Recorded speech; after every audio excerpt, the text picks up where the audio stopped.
Hello, welcome back to this video of my VHS bundle from many years ago. I've liked VHS I kept for many years and recently found them and thought maybe share them out and see what I've got. Anyway, this is part 2 and I'll begin with actually a nice big bundle. I've got about, I'd say, about 9 VHSs here still of 007 James Bond. I've done GoldenEye already, which was a big, like a preset box. Sorry, I thought I heard banging then. So let's begin. So first up we have Dr. No, and as you may notice, these are the 2000, was it the late 90s, 1999, 2000 VHS releases, you know, with the labels on, obviously, which form the spine of a long collage at the side. And these were released by MGM, as always, unionized. No inline sleeve. Quite interestingly.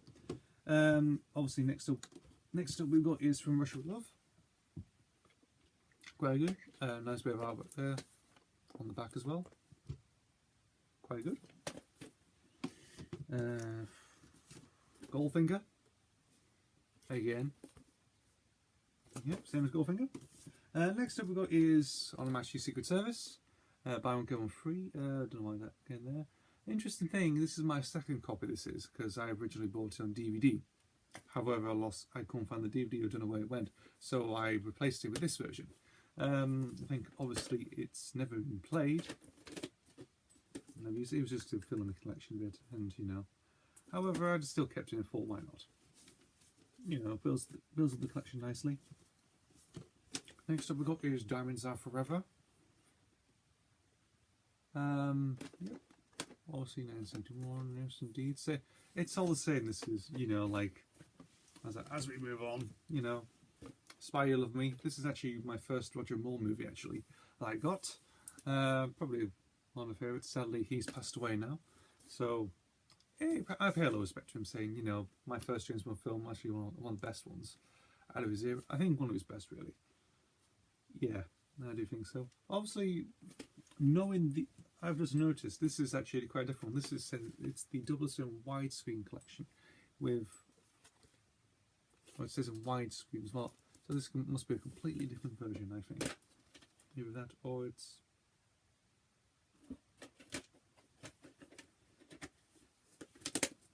Let's see. Oh, so this is the only this is complete. This is a different VHS. Well, it's sort of the same. It's same. It's got the same artwork on it, but it's got it's all widescreen and different. The banner's different, and you know, so it's a different version. It is. However, it's released in the same range, but I think there's a widescreen range as well. There is. So I didn't know until now. So it's never mind. So that's the Spy You Love Me widescreen release. Apparently, I didn't know. Next up we've got is Octopussy, obviously. Not bad. Quite a different cover actually that I've noticed. You know, a bit different. And obviously on the back as well, quite nice. Next up is now we've got A View to Kill. This is an interesting version that I've never even know. Got this from, where did I get this from? I think it's from Russia. Many years ago actually. I think in the late 2000s. Mostly it's come from, like, I think from Dr. No to Goldfinger, Diamonds Are Forever, I think Octopus as well, and License to Kill, and this is also one of them, but it's a completely different release of it. As I'll show you now. It's A View to Kill, but it's released by United Artists, but it's released by Warner Brothers. And it's really, yeah, Warner Bros. Film, and this is from 1998. No, 1989. Let me phrase that. 1989. 120 minutes. Quite different actually. I think there's a few looming around somewhere, but I've never even noticed. This is quite an odd release actually. So it's an 80s release of A View to Kill that I picked up. Obviously, it's quite old.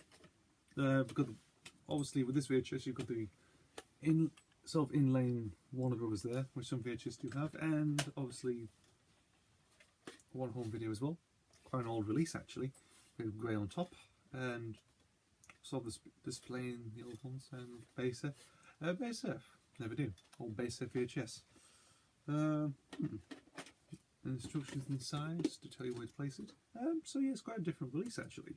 Obscure release, and yeah, I didn't know that.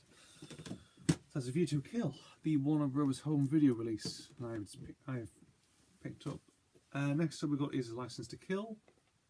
As you can tell, it's 15 minute certificate. One of the most violent Bond films ever, and a really good one actually, really good film. Same as all the rest. You know, it's the 1999. Well, it's actually it was actually 1999. This was released actually, and some of the rest came out in 2000. So it's okay, and it's a good film. It's a fantastic film. And the last one is Die Another Day. Obviously, this is interesting. This is the reverse cover. This is came on the original cover, and I'll show you. Came out like this when it originally came out. That's the original VHS cover that came out when it came in 2003. In 2003, this VHS released.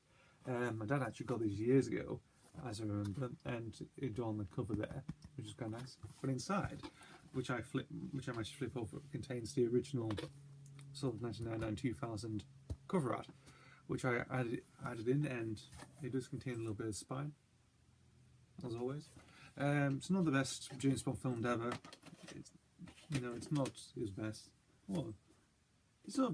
Well, yeah, it's not really the best anyway, but quite good. And also, font's a bit big on this one, and it's in hi-fi, Dolby surround stereo, got all sorts of stuff, and you saw the more now 12 certificate does much to the other ones which should adorned. Yeah. So anyway, that is the James Bond VHSs that I picked up for all those years ago.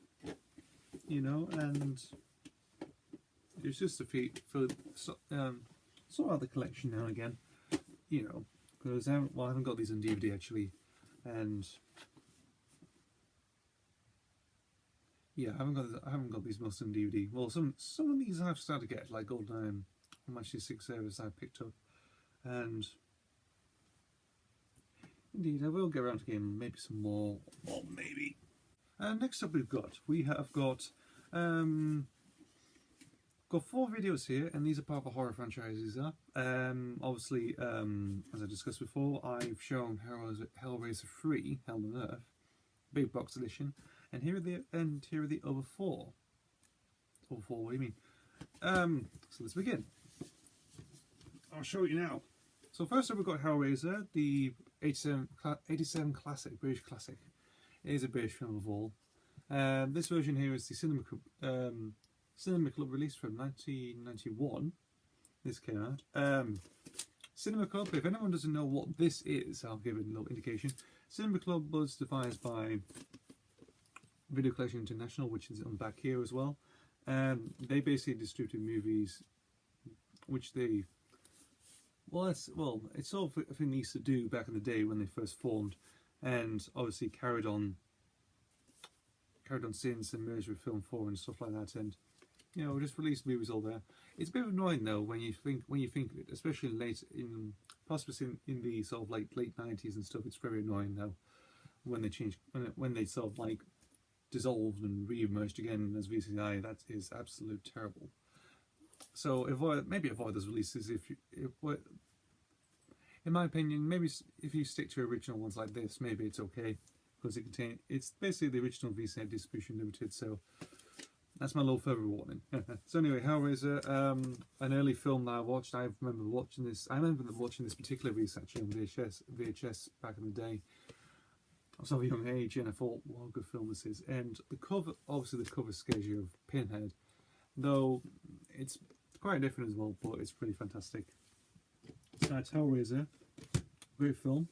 And then we come the sequel, and then we got the sequel as well, Hellbound Heroes 2. This was released in the RCA Columbia video release, which is interesting. Obviously it's preliminary release. It says here it's distributed by Video Collection International for some reason. Not too sure why, but it's released.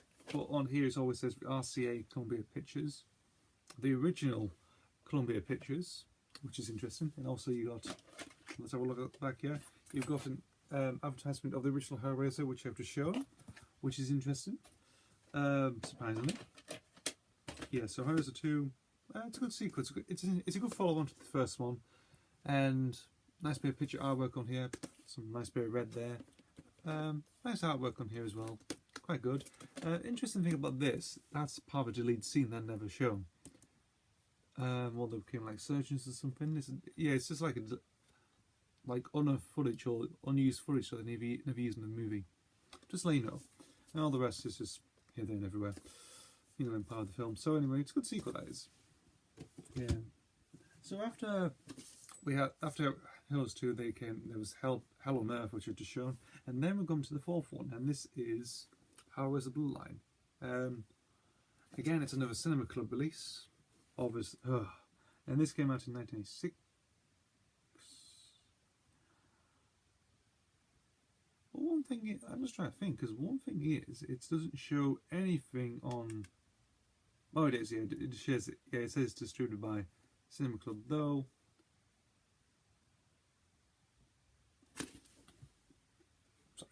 Though it's released by Hollywood Pictures Home Video, though I think it's on there as well.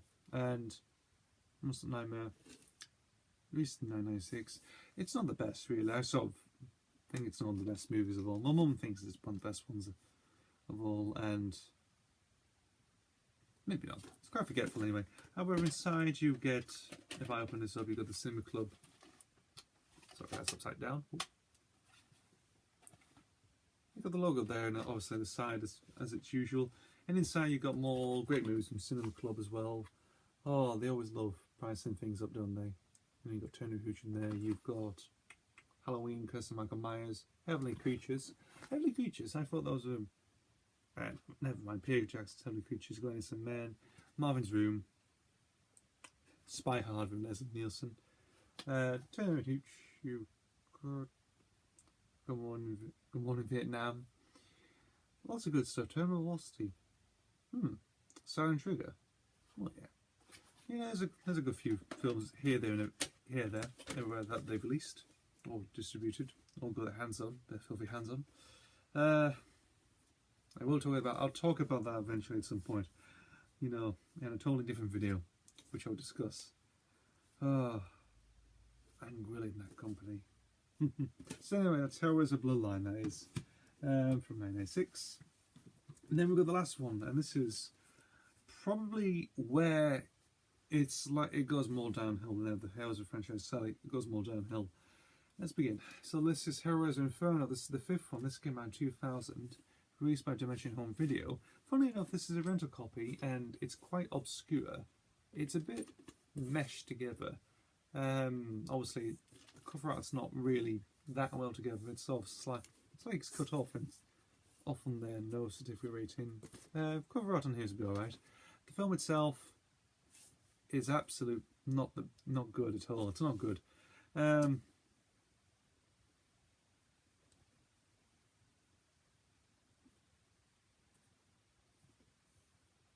Yeah, I have no words at this thing. One was from Cardboard Cell years ago, along with Bloodline, I think, and obviously, yeah, it's not the best, really. I think this is the last VHS that actually came out of Inferno, and afterwards DVD shifted over. Yeah, so it's not a really good film anyway. So that's my sort of view on Hellraiser, the sort of movies that I've been in the house for years that I've seen, and I think overall, I think the first two are better than 3, 4, and 5, and 6 onwards. So, but overall, it's a nice little indication, and the cover art's alright. It's quite nice, and yeah, I'll see you for part 3. Okay.